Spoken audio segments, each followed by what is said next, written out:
Құрметті Солтүстік Қазақстан облысы Мамлют ауданының тұрғындары, құрметті алыс жақыннан келген қала, аудан, ауыл қонақтары. Сіздерді Солтүстік Қазақстан облысы Мамлют ауданының дәл бел ортасында бой көтерген жаңа Мұстафа мешітінің ашылу салтанатына шақырамыз. Қасиетті шара 12 желтоқсан күні, қасиетті жұма күні сағат 12:00-де өтеді.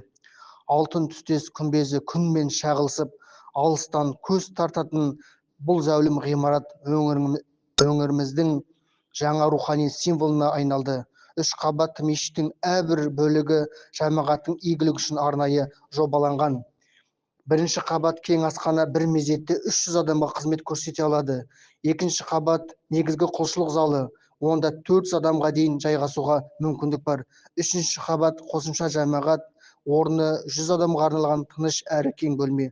Осылайша мешіттің жалпы сыйымдылығы 800 адамға жуық.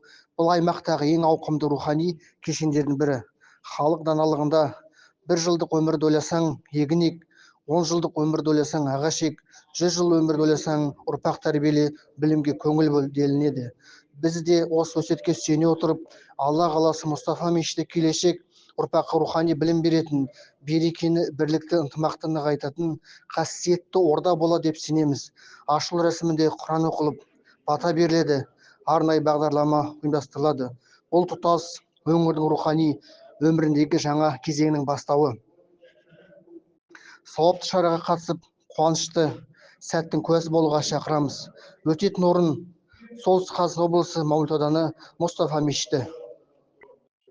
Келіңіздер, көріңіздер.